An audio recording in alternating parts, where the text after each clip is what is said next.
ici on va parler plutôt des compagnons connus pour le tafsir et de la génération qui a suivi at-tabi'in, les successeurs, qui sont connus aussi pour le tafsir. Et je vais me contenter de citer brièvement la biographie de quelques-uns d'entre eux, très brièvement, Inch'Allah. Alors certains compagnons sont connus pour leur connaissance de ce domaine. As-Suyuti, l'imam As-Suyuti, ce grand imam, il a un livre qui s'appelle Al-Itqan fi ulum al-Qur'an. Dans son Itqan, il a cité parmi les compagnons qui sont versés dans cette science, dans ce domaine et dans cette matière de l'interprétation du Coran. Alors il a cité les 4 califes, Al-Khulafa Al-Rashidoun, donc Abu Bakr, Omar, Uthman wa Ali radiyallahu anhum ajma'in.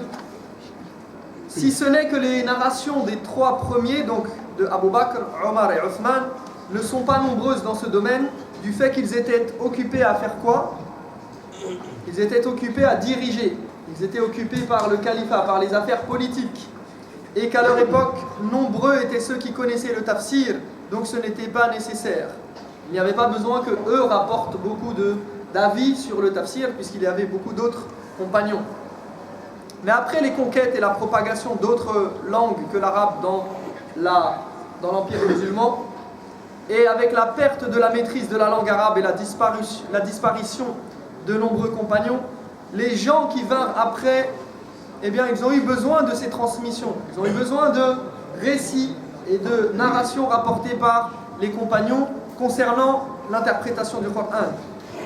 Ainsi, le fait qu'on ait beaucoup d'avis de Turjuman al-Qur'an ibn Abbas, radiyallahu anhuma, de l'interprète par excellence du Coran, qui ont été transmis, le fait qu'on ait une multitude d'avis et que souvent vous entendez Ibn Abbas a dit par rapport à un verset, eh bien cela ne signifie pas qu'il connaissait mieux le tafsir qu'Abu Bakr par exemple. Mais lui, il était occupé à transmettre la connaissance religieuse puisqu'il ne gérait pas les affaires politiques. Alors parmi les compagnons connus également pour leur capacité d'interprétation du Coran, on a Ali, on a Abdullah ibn Mas'ud et Abdullah ibn Abbas. Et je vais parler brièvement de ces 3-là. Donc Ali ibn Abi Talib, Abdullah ibn Mas'ud et Abdullah ibn Abbas, Inch'Allah. Bismillah, wassalatu wassalamu ala rasulillah wa ala alihi wa sahbihi wa man wala, thumma amma ba'd. Alors je voulais aborder aujourd'hui, Inch'Allah, comme je vous l'avais dit, la biographie de certains compagnons. Et tabi'in, Inch'Allah, très rapidement, très succinctement, parmi ceux qui étaient spécialisés dans At-Tafsir. On va commencer par l'imam Sahabi al-Jalil, Ali ibn Abi Talib. Il est le fils de l'oncle paternel du prophète, alayhi salatu wassalam. Il a épousé sa fille Fatima, radiyallahu anha, et il est le premier à avoir cru en lui parmi ses proches. Il est connu sous le nom de Ali, mais aussi par ses 2 surnoms. Abu al-Hassan, du prénom de son premier enfant, et Abu Turab. C'est le prophète sallallahu alayhi wa sallam qui lui a donné ce surnom, après qu'il l'ait trouvé dans la mosquée allongé et couvert de poussière. Donc Abu Turab, c'est celui qui est recouvert de poussière. Après qu'il avait eu une dispute avec Fatima. Donc il s'était allongé dans la mosquée et le prophète l'ayant trouvé couvert de poussière, il lui a dit « Qum ya Aba Turab » lève-toi, ô toi qui es recouvert de poussière, donc Abu Turab. Il est né 10 ans avant le début de la mission du prophète, alayhi salatu wassalam, et il a été élevé dans son giron, dans son environnement, auprès du prophète, alayhi salatu wassalam. Il a assisté avec lui à toutes les batailles. Il était le porteur de l'étendard lors de la plupart d'entre elles, et il n'a manqué que la bataille de Tabouk.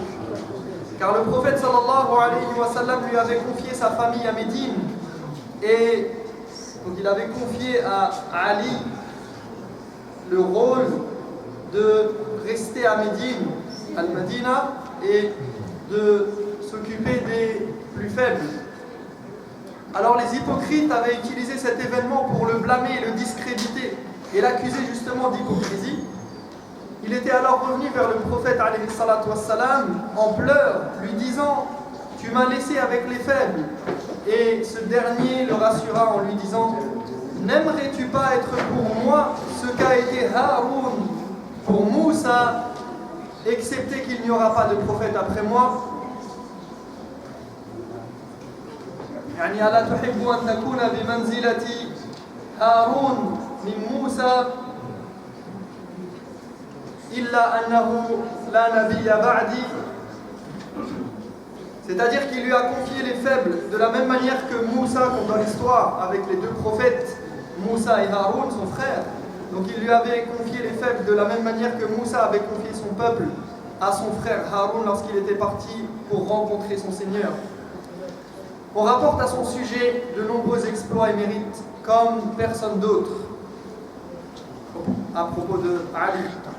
Alors, deux groupes se sont égarés à son propos. Muhibbun ghalim wa mubghidun qalim.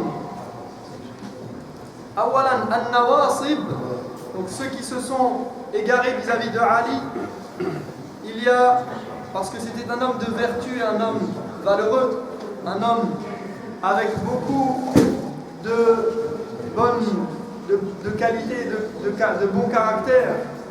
Et malheureusement, toutes les personnes qui ont ce statut-là, eh bien, il y a souvent des gens qui les suivent d'une manière exagérée. Soit qu'ils les suivent d'une manière exagérée, qui les mettent à un niveau qui ne leur sied pas, ou alors, au contraire, qui les détestent d'une manière exagérée. Alors, an-nawasib, les hommes qui se sont dressés littéralement, eh bien, ils se sont dressés contre lui et ils l'insultaient et l'accusaient de toutes sortes de calomnies, comme notamment d'avoir participé au meurtre de Uthman, et ils ont tenté de cacher ses exploits. Ça, c'est une partie de ceux qui se sont dressés contre Ali, radiyallahu anhu. Ensuite, on a Ar-Rawafid, les Rawafid qui sont une branche du chiisme, qui ont exagéré dans leur prétendu amour pour lui et lui ont inventé des exploits et des mérites dont il n'avait nullement besoin, et qui, à bien y regarder, sont en fait plus proches du dénigrement que de l'éloge. Alors voilà, pour vous dire, tellement il avait de l'importance, eh bien, qu'il y a eu des groupes dans l'histoire de l'islam. Il a fait que les gens se sont divisés à son propos, non pas par sa faute, mais parce qu'il avait tellement de valeur qu'il a eu des ennemis et des gens qui l'ont trop aimé au point d'exagérer dans leur amour. Il est connu pour sa droiture, son courage, son intelligence, sa connaissance, au point que Omar ibn al-Khattab, radiyallahu anhu, le commandeur des croyants, cherchait protection auprès d'Allah, au point que Omar ibn al-Khattab, donc, radiyallahu anhu, le commandeur des croyants, cherchait protection auprès d'Allah contre une difficulté durant laquelle il ne trouverait pas Ali à ses côtés. On rapporte que Ali disait, donc je rappelle que je parle parmi les compagnons, je vais parler de 3 compagnons qui sont reconnus et connus pour leur capacité dans l'interprétation du Coran. Alors on rapporte que Ali disait: interrogez-moi sur le livre d'Allah, car je jure qu'il n'y a pas un verset dont je ne sais s'il a été révélé de nuit ou de jour. Il connaissait très bien le Coran et son interprétation. Ibn Abbas, radiyallahu anhuma, a dit: lorsqu'on nous apporte un avis venant de Ali, il nous est impossible de nous en soustraire. On ne peut que l'adopter. Lorsque l'avis vient de Ali, eh bien c'est un avis fort qu'on est obligé d'adopter. On rapporte également qu'il a affirmé: tout ce que j'ai appris du Coran, je le tiens de Ali ibn Abi Talib. Donc Ibn Abbas dit ça. En effet, Ali fait partie des plus grands maîtres d'Ibn Abbas, car c'était son cousin et il passait beaucoup de temps avec lui et il était son suppléant à Basra, pendant son califat. Il était un des membres du comité de consultation à Shura que Omar avait choisi pour désigner le calife. Finalement, c'est Uthman qui a été désigné et Ali lui a prêté allégeance. À sa mort, il devint à son tour calife et les gens lui prêtèrent allégeance à leur tour jusqu'à ce qu'il soit lui-même assassiné à Koufa la nuit du 17 Ramadan en l'an 40 de l'Hégire. Voilà pour certaines faveurs, et vous voyez c'est très succinct. Il faudrait des cours et des cours pour parler de Ali et de ses faveurs et de ses mérites. On passe ensuite à Abdullah ibn Mas'ud. Son nom est Abdullah ibn Mas'ud ibn Ghafil al-Hudhali. Le prophète sallallahu alayhi wa sallam l'appelait parfois en l'affiliant à sa mère, Abd. Il fut l'un des premiers à embrasser l'islam et à participer aux deux émigrations vers l'Abyssinie, Al-Habasha, et à Médine, Al-Madina. Il a assisté à la bataille de Badr et aux autres batailles qui suivirent. Et vous connaissez les mérites de tous ceux qui ont participé à la bataille de Badr. Je vous renvoie à cet événement. Il a appris directement du prophète sallallahu alayhi wa sallam plus de 70 sourates. Et le prophète alayhi salatu wa sallam a vanté ses mérites en lui disant au début de l'islam: tu es vraiment un enfant instruit. Innaka waladun mu'allam. Il dit également: quiconque veut réciter le Coran comme il a été révélé, qu'il le récite comme Ibn Abd, c'est-à-dire comme Abdullah ibn Mas'ud. Al-Bukhari rapporte dans son recueil authentique, son Sahih, que Ibn Mas'ud a dit, et il ne dit pas cela par orgueil, pour se vanter ou pour montrer sa science, mais pour que les gens profitent de ses connaissances avant qu'ils ne soient plus en mesure de leur enseigner. Il dit: les compagnons du messager d'Allah sallallahu alayhi wa sallam savaient bien que j'étais parmi les plus savants d'entre eux concernant le livre d'Allah. Il dit aussi: par Allah, le seul et unique Dieu qui mérite le titre de divinité, pas une sourate n'a été révélée sans que je ne sache où cela s'est produit, ni un verset sans que je ne sache par rapport à qui il a été révélé. Et si je savais qu'il existe quelqu'un plus savant que moi à propos du livre d'Allah, et qu'il est possible d'y aller même en enfourchant sa monture, je serais parti le chercher. Il avait eu le privilège de faire partie de ceux qui sont au service du prophète alayhi salatu wassalam. Il s'occupait de ses sandales, de l'eau de ses ablutions et de sa couche, au point qu'Abu Moussa al-Ash'ari dira: je suis venu avec mon frère du Yémen, nous avons séjourné un moment et nous pensions que Abdullah ibn Mas'ud faisait partie de la famille du prophète alayhi salatu wassalam, tellement nous le voyions entrer, lui et sa mère, chez le prophète sallallahu alayhi wa sallam. Le fait d'avoir passé du temps avec lui auprès du prophète, eh bien, alayhi salatu wa salam, cela a forgé son caractère et influencé ses manières, au point que Huzaifa disait: je ne connais personne qui ressemble plus au prophète alayhi salatu wa salam en termes de manière, de prestance et d'attitude qu'Ibn Abd radiyallahu anhu. Omar ibn al-Khattab radiyallahu anhu l'avait envoyé à Koufa pour qu'il enseigne à ses habitants leur religion, et il avait envoyé Ammar radiyallahu anhu en tant qu'émir, et il avait dit: ils sont parmi, donc Ammar et Abdullah, ils sont parmi les éminents compagnons de Muhammad sallallahu alayhi wa sallam, alors suivez leur exemple. Par la suite, Othman le nomma émir de Koufa, puis le destitua et lui somma de revenir à Médine, où il mourut en l'an 32 de l'Hégire, à l'âge de 70 ans passés. Il fut enterré dans le cimetière du Baqi', ce cimetière juste à côté de la mosquée du prophète alayhi salatu wassalam à Médine. Ibn Abbas, donc maintenant je passe à la biographie de Ibn Abbas. Il est lui aussi, comme Ali, le fils de l'oncle paternel du prophète alayhi salatu wassalam. Il est né 3 ans avant l'Hégire.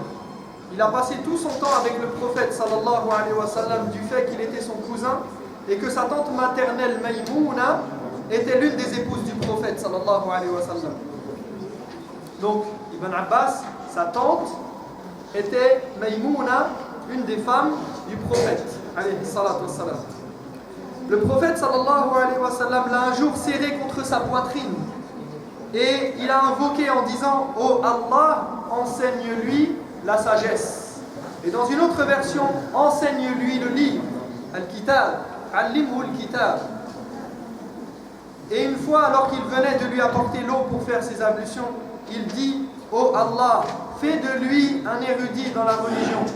Allahumma faqihhu fid din. Il avait invoqué en faveur d'Ibn Abbas. On avait cité une autre version où il dit: wa'allimhu at-ta'wil. et enseigne-lui l'interprétation du Coran. Enseigne-lui la capacité, insuffle en lui la capacité d'être parmi ceux qui interprètent le Coran convenablement. Il est devenu ainsi l'érudit de la Ummah, Habrul Ummah, Abdullah ibn Abbas, en répandant sa connaissance concernant l'interprétation du Coran, notamment, et aussi la jurisprudence al-fiqh, car Allah a fait en sorte qu'il reste attaché à l'apprentissage de manière sérieuse et assidue. Après la mort du prophète sallallahu alayhi wa sallam, alors qu'il était encore jeune, il avait dit à un jeune des Ansar, et regardez la volonté qu'il avait et le besoin et le souci et le désir d'apprendre sa religion alors qu'il était tout jeune, il lui dit: que dirais-tu qu'on se lance dans l'étude approfondie de la religion auprès des grands compagnons? Alors, pour resituer, Ibn Abbas est encore à l'époque où il y a des compagnons, il y a des grands compagnons, des érudits parmi les compagnons, et il dit à l'un des Ansar: que dirais-tu qu'on aille étudier nous aussi? Alors l'autre lui avait répondu: tu penses vraiment que les gens ont besoin de toi alors qu'ils ont tous ces savants émérites parmi les compagnons du prophète sallallahu alayhi wa sallam? Vraiment, toi, tu es jeune, tu es à tel stade de ta vie et de ton développement, il y a tous ces grands savants parmi les compagnons et tu voudrais faire quelque chose? Eh bien, Ibn Abbas radiallahu anhu ne s'est pas reposé sur ses lauriers, et au contraire il a persisté et a fait des efforts en restant auprès des compagnons qui avaient la connaissance jusqu'à ce qu'il atteigne le niveau de savant de la communauté. Il a ainsi atteint une position élevée au point que Omar l'invitait dans ses assemblées et le consultait pour prendre son avis et se baser sur sa réflexion. Les Muhajirin lui ont dit, donc ils ont dit à Omar: pourquoi n'invites-tu pas nos enfants comme tu invites Ibn Abbas? Omar leur répondit: cet enfant mature est avide de savoir et plein de sagesse. Un jour, il les convia même. Donc Omar a convié Al-Muhajirin pour leur montrer la pertinence de son avis et il les interrogea. Et il dit: que dites-vous de la parole d'Allah? Idha ja'a nasrullahi wal fath, lorsque le secours de Dieu et sa victoire viendront. Et il récita la sourate jusqu'à la fin. Certains dirent, donc il avait une assemblée des Muhajirin, et il interroge, il dit: que dites-vous de Idha ja'a nasrullahi wal fath wa ra'ayta an-nasa yadkhuluna fi dinillahi afwaja fasabbih bihamdi rabbika wastaghfirhu innahu kana tawwaba. Et certains dirent dans cette sourate, Allah nous ordonne de le louer, de le glorifier, de lui demander pardon au moment où Allah nous accordera la victoire. Et d'autres n'ont rien dit. Omar dit alors à Ibn Abbas: est-ce que tu es d'accord? Est-ce que tu es d'accord avec cette interprétation? Et il répondit: pas vraiment. Qu'en dis-tu alors? Lui redemanda Omar. Il dit: c'est l'annonce de la mort du messager d'Allah sallallahu alayhi wa sallam. Lorsque vient la victoire d'Allah, c'est-à-dire la prise de la Mecque, Fathu Makkah, ce sera le signe de ta mort, ya Muhammad. Alors loue ton Seigneur et demande-lui pardon, car il est certes pardonneur. Donc Ibn Abbas, en entendant la sourate, eh bien, ou la réflexion qu'il avait sur cette sourate, c'était d'aller voir plus loin. Et il avait la connaissance au point qu'il a donné cet avis alors qu'il était très jeune. Et Omar conclut en disant: je suis entièrement d'accord avec toi, tu as tout à fait raison et je ne vois pas autre chose que ce que tu as dit. Ibn Mas'ud a dit de lui: quel excellent interprète du Coran qu'Ibn Abbas. S'il avait eu notre âge, aucun d'entre nous n'aurait pu rivaliser avec lui. C'est-à-dire que personne n'aurait pu se comparer à lui en termes de savoir. Sachant qu'Ibn Abbas a vécu 36 ans après la mort d'Ibn Mas'ud, on peut imaginer le niveau de connaissance qu'il a pu atteindre. Ibn Omar dit à un homme venu l'interroger au sujet du sens d'un verset: va plutôt chez Ibn Abbas pour l'interroger, car il est le plus savant de ceux qui sont encore vivants à propos de ce qui a été révélé à Muhammad sallallahu alayhi wa sallam. Ata a dit: je n'ai vu d'assemblée plus savante et respirant plus la piété que celle d'Ibn Abbas. Les spécialistes du fiqh et du Coran, ainsi que les poètes, tous s'asseyaient avec lui pour puiser de son savoir. Othman l'a nommé responsable de la saison du Hajj en l'an 35 de l'Hégire et Ali l'a nommé gouverneur de Bassora. Et lorsque Ali fut tué, il revint dans le Hijaz, à la Mecque, puis à Taïf où il est mort en l'an 68 à l'âge de 71 ans. Alors rapidement, pour terminer, les successeurs at-tabi'in connus pour le tafsir, de nombreux tabi'in sont connus pour le tafsir, parmi lesquels les Mekwa. Donc on a les élèves d'Ibn Abbas comme Mujahid, Ikrima, Ad-Dahhak, Ata ibn Abi Rabah. Ensuite on a les Médinois, les élèves d'Ubay ibn Ka'b comme Zayd ibn Aslam, Abu al-Aliya et Muhammad ibn Ka'b al-Qurtubi. Et enfin les habitants de Koufa, les élèves d'Ibn Mas'ud comme Qatada de Basra ou Alqama et Sha'bi. Donc tous ces noms que je cite, c'est des noms que vous retrouvez fréquemment dans le tafsir. Et on vous cite souvent Mujahid a dit, Ikrima a dit, Ad-Dahhak, Ata, Ubay ibn Ka'b, Zayd ibn Aslam, Abu al-Aliya. Ce sont des noms que vous devez connaître, car quand vous entendez parler un commentateur du Coran, vous devez savoir que ce ne sont pas n'importe qui ces gens-là. Vous devez savoir qu'il faut leur donner de la considération et donner de la valeur à leurs paroles et à leur interprétation. On va s'arrêter là, Inch'Allah. نسأل الله تبارك وتعالى أن يفقهنا في ديننا نكتفي بهذا القدر سبحانك اللهم وبحمدك أشهد أن لا إله إلا أنت أستغفرك وأتوب إليك